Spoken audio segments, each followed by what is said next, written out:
নমস্কার বন্ধুরা, প্রেরণা বাংলা মোটিভেশন চ্যানেলে সবাইকে আমন্ত্রণ। বিশ্বাসে মেলায় পরম বস্তু, তর্কে বহুদূর। আপনাকে বিশ্বাস রাখতে হবে, তবেই আপনি জীবনে সমস্ত সুখ, সমস্ত শান্তি খুঁজে পাবেন।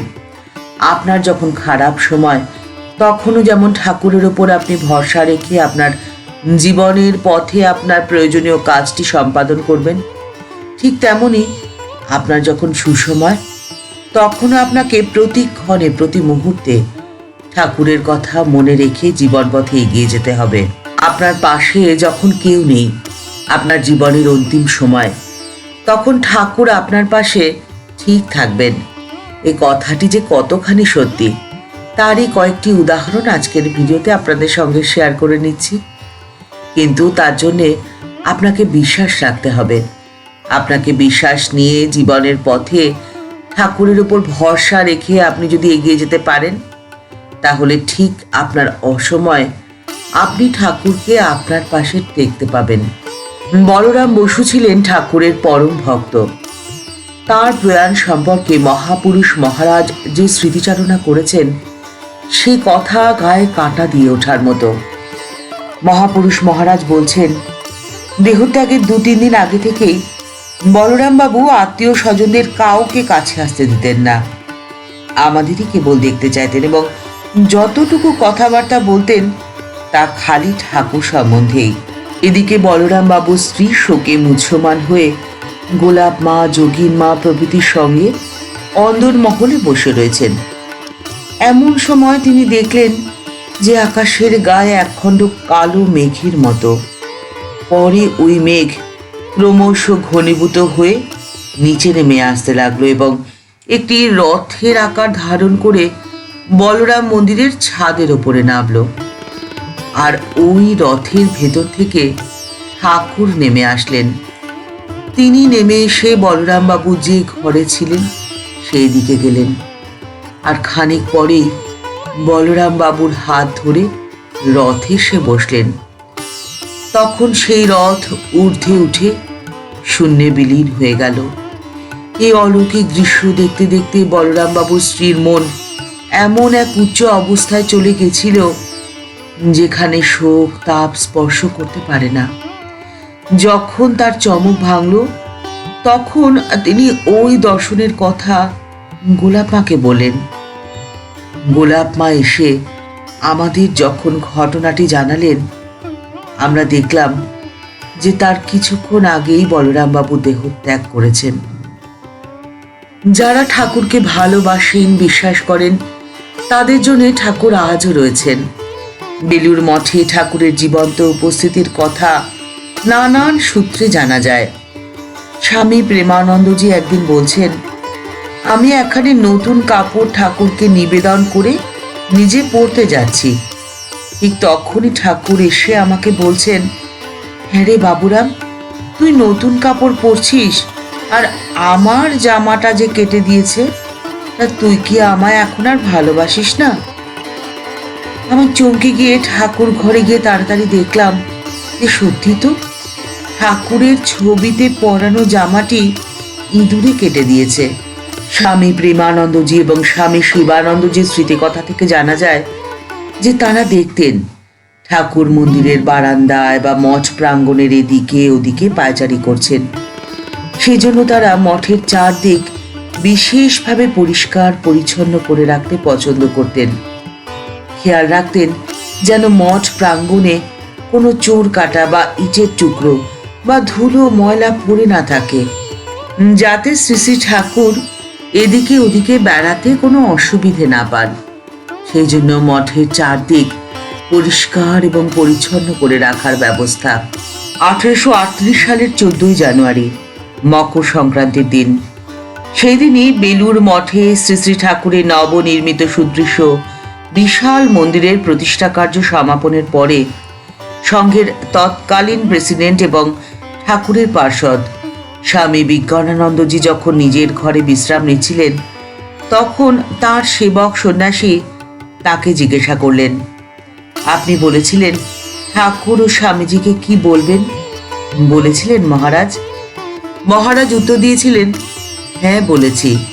স্বামীজিকে বললাম, স্বামীজি আপনি উপর থেকে দেখবেন বলেছিলেন, এবারে দেখুন আপনারই প্রতিষ্ঠিত ঠাকুর আজ আপনার পরিকল্পিত নতুন মন্দিরে বসেছেন। তখন আমি স্পষ্ট দেখতে পেলাম স্বামীজি, রাজা মহারাজ, মহাপুরুষ মহারাজ, শরৎ মহারাজ, হরি মহারাজ এবং গঙ্গাধর মহারাজ সকলেই দাঁড়িয়ে দেখছেন। ভক্তদের কল্যাণের জন্য বেলুর মঠে ঠাকুর রয়েছেন আজকেও।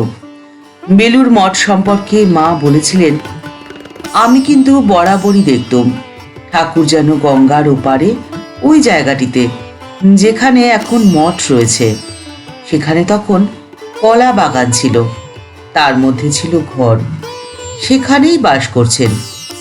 বেলুর মঠ প্রতিষ্ঠার পরে মা আরও বলেছিলেন, ঠাকুর আগে থেকে এই স্থানটি পছন্দ করেছিলেন।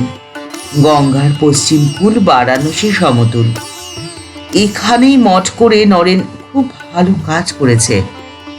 এরপর 27শে ফেব্রুয়ারি 1898 সাল ঠাকুরের ভরসাতিপূর্ণ আত্মারামের কৌটো স্বামীজি নিজে কাঁধে করে নিয়ে এসে বেলুর মঠে নতুন কেনা জমিতে একটি আসনের ওপরে রেখে ভূমিষ্ঠ হয়ে প্রণাম করলেন।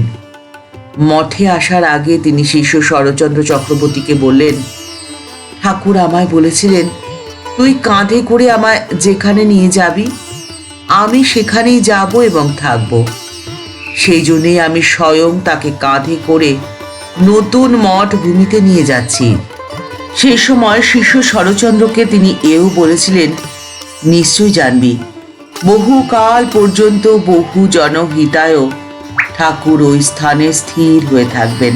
শোক তাপ জীবনের ঝড় ঝঞ্ঝায় বিধ্বস্ত ভক্তকে শান্ত করতে ঠাকুর আজও রয়েছেন সূক্ষ্ম দেহে। চাই বিশ্বাস আর ভরসা। বিশ্বাস আর ভরসাই সেই শক্তি, যে শক্তিতে সেই ভক্ত ঠাকুরের উপস্থিতি অনুভব করতে পারবেন। তিনি তার জীবনকালে যেমন অনুভব করতে পারবেন, ঠিক তেমনি তার অন্তিম সময়ও ঠাকুরের উপস্থিতি তাকে শান্ত করবে, ভরসা দেবে। এটা সত্যি, এটা বাস্তব। জীবনের শোক তাপ ঝড় ঝঞ্ঝায় ভয় কি? ঠাকুর আছেন, তাকে ডাকো। শ্রী শ্রীমা বারবার জোর দিয়ে বলেছেন যে অন্তত শেষ সময় অর্থাৎ দেহ যাওয়ার ঠিক পূর্ব মুহূর্তে ঠাকুর তার ভক্তদের দেখা দেবেনই এবং হাত ধরে নিয়ে যাবেন। ঠাকুর বলতেন, যারা আমাকে ডাকবে তাদের জন্য আমাকে অন্তিমে দাঁড়াতে হবে। এটি যে তার নিজের মুখের কথা, তার মুখের কথা কি ব্যর্থ হতে পারে? কিন্তু এর পরের প্রশ্ন হলো, ঠাকুর ভক্তদের শেষ সময় দেখা দিয়ে তাদের কোথায় নিয়ে যান? এ প্রসঙ্গে মা তার এক ভক্তকে বলছেন, তোমরা অত ভাবনা করো কেন? পরে শ্রীরামকৃষ্ণ লোকে গিয়ে তোমরা চির শান্তি ভোগ করবে। ঠাকুর তোমাদের জন্য নতুন রাজ্য তৈরি করছেন। একদিন এক সেবককে মা বললেন, শ্রীরামকৃষ্ণ লোকের বিশ্রামই হলো ধ্যান। সেবার পরিশ্রমের মূল্য সেখানে তোমরা বুঝতে পারবে। অন্য একটি প্রসঙ্গে তিনি রামকৃষ্ণ লোকের কথা পরোক্ষে বলছেন। মা বলছেন, দুটি থাক আছে, একটি এখানকার মতো ভগবানের সেবাদি নিয়ে থাকে, আর অপরটি ওরকম পুতুলের মতো যুগ যুগান্তর ধরে ধ্যানমগ্ন। একবার বলরাম বাবুর বাড়ির ছাদে বসে মা ধ্যান করতে করতে সমাধিস্থ হয়ে যান। পরে বাহ্য সংজ্ঞা ফিরে এলে মা বললেন, দেখলুম কোথায় যেন চলে গেছি, সেখানে সকলে আমায় কত আদর যত্ন করছে, আমার যেন খুব সুন্দর রূপ হয়েছে। ঠাকুর রয়েছেন সেখানে, তার পাশে আমায় আদর করে বসালেন। সে যে কি আনন্দ তা বলতে পারি নে। একটু হুঁশ হতে দেখি যে শরীরটা পড়ে রয়েছে, তখন ভাবছি কি করে ওই বিশ্রী শরীরটার ভেতরে গিয়ে ঢুকবো। ওটাতে আবার ঢুকতে মোটেই ইচ্ছে হচ্ছিল না। অনেক পরে তবে ওটাতে ঢুকতে পারলুম, আর তখনই দেহে হুঁশ আসলো। শ্রী শ্রী ঠাকুরের কাছে আমাদের অন্তিম প্রার্থনা যেন হয়, প্রভু শেষ সময় যখন এই রূপ রস গন্ধের মায়ার জগৎ ছায়ার মতো বিলীন হয়ে যাবে, দু চোখে যখন নিবিড় আধার ঘনিয়ে আসবে, সেই ঘন অন্ধকারে একক যাত্রার সময় তুমি কৃপা করে এসে আমাদের হাতটি ধরে আলো দেখিয়ে তোমার জ্যোতির্ময়, চির আনন্দময়, চির মঙ্গলময় লোকে নিয়ে যেও। তুমি আমাদের সহায় হয়েও, তুমি আমাদের শক্তি হয়েও, তুমি আমাদের ভরসা হয়েও। ঠাকুরমা ও স্বামীজির চরণে প্রণাম জানিয়ে আজকের পর্ব এই পর্যন্তই। দেখা হচ্ছে পরের পর্বে। ভিডিওটি যদি ভালো লেগে থাকে তাহলে তা শেয়ার করার অনুরোধ করছি। আর আমাদের এই চ্যানেলটি সাবস্ক্রাইব করে যারা আমাদের পরিবারের সদস্য হয়েছেন তাদের জানাই অসংখ্য ধন্যবাদ, ভালোবাসা এবং প্রণাম। আর যারা এখনও এই চ্যানেলটি সাবস্ক্রাইব করেনি তাদের কাছে বিনীত অনুরোধ রইল যে চ্যানেলটি সাবস্ক্রাইব করে বেল বাটনটি ক্লিক করে দিয়ে অল বাটনটি ক্লিক করে দিন। তাহলে এই চ্যানেলে ভিডিও আপলোড হওয়ার সাথে সাথেই আপনার কাছে নোটিফিকেশনটি চলে যাবে। সবাই ভালো থাকবেন, সুস্থ থাকবেন। নমস্কার।